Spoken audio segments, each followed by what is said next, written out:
Parce que depuis que les Eyadema sont là, ça va faire 5 ans, 7 ans, c'est-à-dire après le père, le fils, aucune élection, je dis bien aucune élection n'a été libre et démocratique. Donc, à un moment donné, l'opposition a dit on boycotte, ça ne sert à rien de cautionner tout ça. Et maintenant, on dit c'est de leur faute. Bon, tout ça ne tient pas. Et, euh, et c'est très, très dommage parce que ça méritait un vrai débat. Il a l'assurance, la garantie que, quoi qu'il arrive, son parti le maintiendra au pouvoir ad vitam aeternam? Ben, il a la garantie qu'il contrôle les élections, que le processus électoral ne sont pas libres et démocratiques. Et c'est ça qui est très dommage. Il faut dire que cette élection, en plus, n'a pas respecté les critères de base d'une campagne électorale normale. Les manifestations de l'opposition ont été interdites. La conférence des évêques, qui souhaitait déployer, comme elle le fait, ses observateurs, en a été interdite.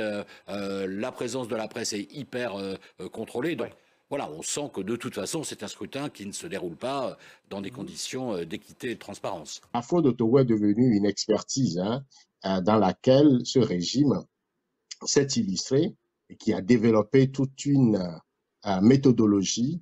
Et cette méthodologie conduit bien évidemment aux résultats que nous connaissons. D'abord, il y a ce qu'on appelle le recensement électoral. Je dirais le premier étage de la fusée, ce que j'appelle la fusée de fraude. Dans cette première étape, un régime qui depuis 60 ans n'est pas capable, n'est-ce pas, pour tout simplement une population de 8 millions d'habitants, n'est pas capable de leur donner une pièce d'identité à leur naissance. C'est incroyable. Vous voyez? Et les Togolais qui naissent et qui n'ont pas de pièce d'identité dans leur propre pays. Et quand ils arrivent à l'âge à 18 ans pour être sur une liste électorale, il faut que des chefs de quartier, des chefs traditionnels viennent pour dire « Ah, je le connais, vous pouvez l'inscrire ». Et c'est comme ça qu'on inscrit sur la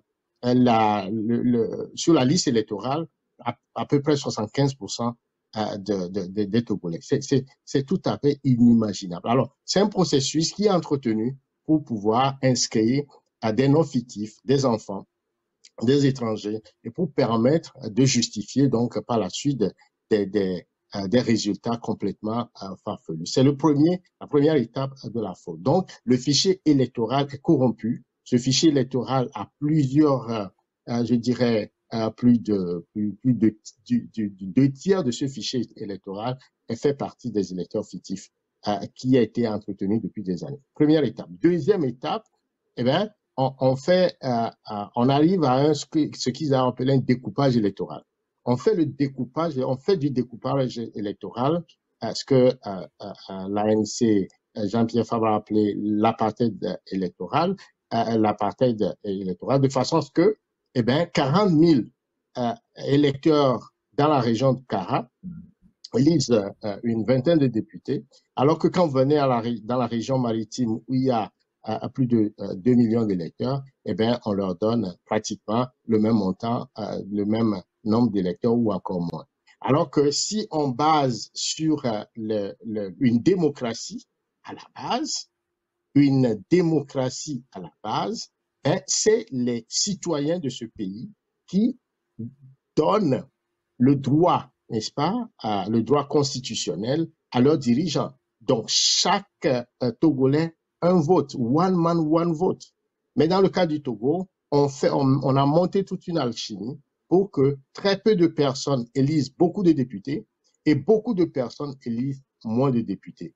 Et quand ils convoquent, ils donnent des arguments régionaux, ces mêmes arguments régionaux ne tiennent pas le coup parce que quand vous arrivez à la région d'Apan, dans la région de Savane, il y a plus d'1 million, n'est-ce pas, d'électeurs. Par contre, ils n'ont pas le même de députés que les gens de Kara, par exemple, peuvent avoir. Alors, ce découpage permet au RPT, quelles que soient les élections, d'avoir toujours, avant même les élections, plus de 50 députés d'emblée, avant même de commencer les élections. Vous voyez, tout ça participe au système de fraude. Donc, on va venir tout à l'heure à la question du régime parlementaire qui, à la base, est basé sur une culture démocratique, sur le vote des citoyens. Alors, si on supprime le vote, si on supprime le vote à la base, comment vous pouvez à la fin, donner un crédit, n'est-ce pas, aux résultats. La troisième étape de cette échelle de fraude, c'est la corruption. La corruption, de façon à ce qu'on achète les consciences, on distribue de l'argent aux citoyens, on va jusqu'à moquer, n'est-ce pas, après avoir entretenu la fraude, après avoir entretenu la paupérisation de la population, la souffrance, où les Togolais mangent un repas principal, ont de la difficulté à trouver un repas principal par jour, où nos hôpitaux sont devenus des mouroirs. Dans ces conditions, la population est abandonnée à elle-même, alors que le chef de l'État lui-même dispose d'une richesse immense de plus de 20 000 milliards et qui est une fortune personnelle, qui équivaut pratiquement à la dette du pays. Dans ces conditions-là, eh bien, on va aller distribuer du gari, du condom aux populations pour acheter leur vote. Voilà. Donc, la corruption à haute dose, on a vu comment la première ministre Dogbe a distribué de l'argent dans sa région pour pouvoir acheter la conscience des populations. Voilà la deuxième étape de cette échelle de fraude. Quatrième étape, c'est la violence. La violence systématique, la violence barbare. Comment on est parti menacer des gens dans les bureaux de vote, on les fait sortir et on remplit les urnes, n'est-ce pas, avec des bulletins prévotés. Comment on a fait preuve de violence où les forces de l'ordre qui sont supposés, n'est-ce pas, à sécuriser cette vote, lorsque on les invite à constater les cas de vol, ben, rien n'est fait, on laisse plutôt ces miliciens faire n'importe quoi, faire de la violence, chasser les gens dans les bureaux de vote. Vous voyez? Donc, c'est une troisième étape.